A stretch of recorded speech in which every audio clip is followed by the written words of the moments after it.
मेरी digital family, अस्सलाम वालेकुम।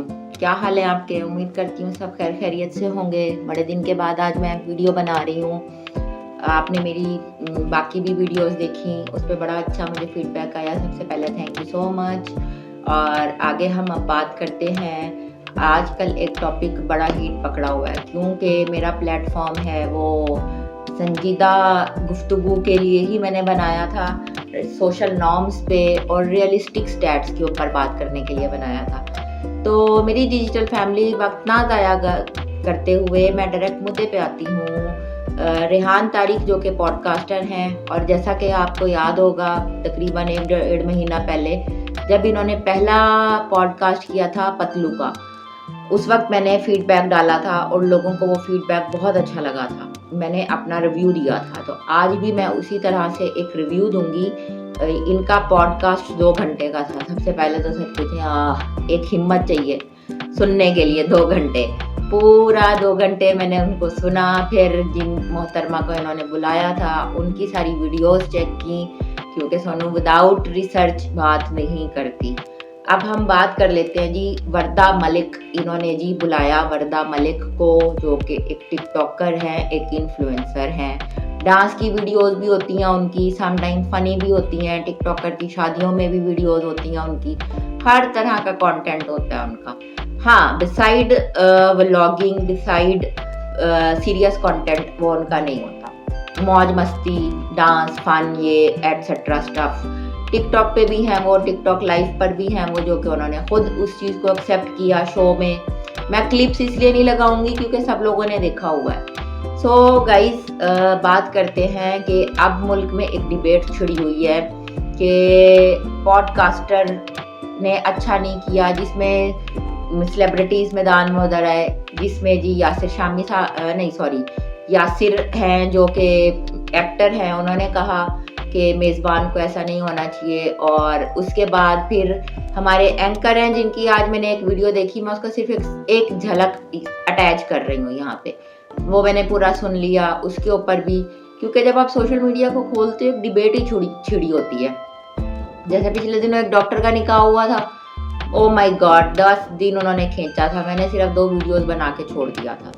सो हम बात करते हैं इस बात पे। मैं कहती हूँ उन सेलिब्रिटीज़ को हैट्स ऑफ है जिन्होंने पॉडकास्ट पूरा देखा, और पॉडकास्ट देखने के बाद उन्होंने ट्वीट किया या इंस्टाग्राम के ऊपर उन्होंने एक पोस्ट लगाई। मुझे सच पूछें इस बात की दिली खुशी हुई कि एटलीस्ट सेलिब्रिटीज़ मुल्क में जो चल रहा है उसमें इंटरेस्ट तो ले रहे हैं। अब बात कर लेते हैं जी कि वर्दा सही है या रेहान जो रेहान तारिक साहब हैं ये ठीक है। मुझे तो सच पूछे कोई फ़र्क ही नहीं पड़ता। मैं ब्लंटली बोलूँगी। अब मैं पिक्चर भी लगाऊंगी, पहले मैं नाम नहीं लेती थी, अब मैं ओपनली बात करूँगी। सबसे पहले यस, आई एग्रीड कि रेहान साहब, मेरा आपसे डायरेक्ट सवाल है कि आपको ऑलरेडी पता था कि आप जिनको बुला रहे हैं वो शख्सियत जो है वो किस फील्ड से ताल्लुक़ रखती है, उनका कंटेंट क्या है। मुझे आप बुलाएंगे तो डेफिनेटली आपको पता होगा कि मेरा पूरा आपके पास रिसर्च टीम ने रिसर्च करके दिया होगा।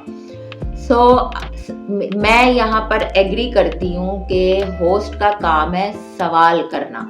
होस्ट का काम ये नहीं है आपका जो गेस्ट आया हुआ है उसके कपड़े उतारना। मैं देख रही हूँ पतलू को बुलाया, उसके बाद अच्छा कुछ लोगों को सो कॉल्ड डॉक्टर अफान कैसर साहब कहते हैं जी, उनकी दरमियान में एक वीडियो आई कि रेहान तारिक जिसको बुलाता है उसके लिए वो पनौती होता है। उन्होंने लिखा हुआ था, ये थंबनेल था कि मेरे लिए वो पनौती नहीं है। डॉक्टर साहब आपके लिए क्यों वो पनौती होगा, मुझे एक बात बताएं। बिकॉज वो आप जट साहब और 4-5 लोग जो हैं वो तो आप एक ही ग्रुप हो।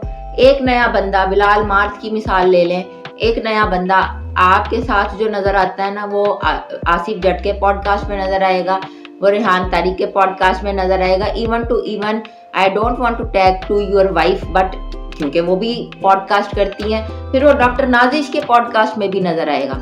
सेम रिपीटेड कंटेंट इन 6 लोगों के पास होता ही होता है। इन्होंने पूरा एक गैंगअप बनाया हुआ है। ये मैं आज सबको एक्सपोज कर रही हूँ कि इन 5-6 लोगों का गैंगअप है। जब ये लोग आते हैं रेहान तारिक के प्रोग्राम में, इनसे तो कोई हार्ड क्वेश्चनिंग नहीं होती। आप ये कहेंगे उनकी पर्सनैलिटी में ऐसा नहीं है, क्यों भाई? मुझे एक बात बताएं, रेहान तारिक के पॉडकास्ट में बैठ के डॉक्टर अफान बरमला इजहार करते हैं कि मेरा फेसबुक का अकाउंट उड़ गया जिससे मेरी 50-60 लाख की इनकम थी। अच्छा, पाकिस्तान में तो फेसबुक की 50-60 लाख की इनकम अलाउड नहीं है। मैंने ये वीडियो बनाई थी कि आप व्लॉगिंग की तरफ आ रहे हैं, उसके बाद इनका कोई पर्सनल व्लॉग नहीं आया और उसके वेरी नेक्स्ट डे आसिफ जट साहब मैदान में उतर रहे और उन्होंने बोला जी छोटे क्रिएटर इन पर सवाल उठा रहे हैं।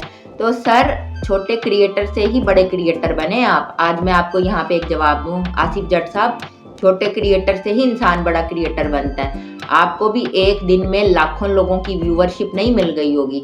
स्लोली बेबी स्टेप रख के ही आप यहाँ तक पहुंचे हैं। खैर, हम मुद्दे पे रहते हैं जी।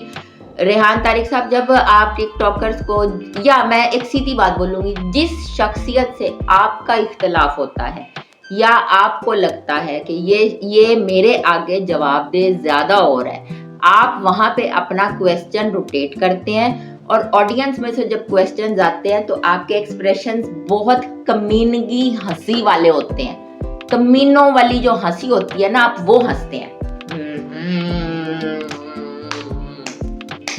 ये वाली हंसी होती है आपकी। और जो आपके ग्रुप के लोग आते हैं उनके लिए आप इस तरह के क्वेश्चन ही नहीं रेज करते। तो मैं यहाँ पर इस वीडियो को इतना लंबा नहीं खींचूंगी, मैं छोटा करूँगी इस वीडियो को और मैं ये बोलूँगी कि डिप्लोमेसी है भाई। ये इन्होंने एक गैंग बनाया हुआ है। जो लोग अपनी इज्जत बचाना चाहते हैं वो इन साहब के पॉडकास्ट में ना जाएं।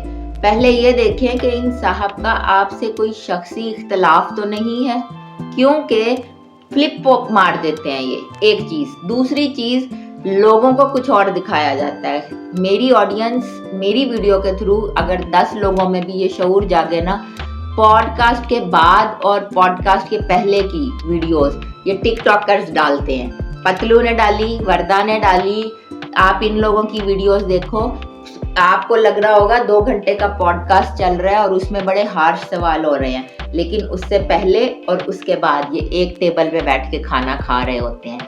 तो मुझे एक बात बताएं, जिस इंसान ने मुझे इतने इंसल्टिंग सवाल किए होंगे, तो क्या मैं वहाँ बैठकर उस इंसान के साथ बहुत पीसफुली और कामली खाना खा सकूंगी?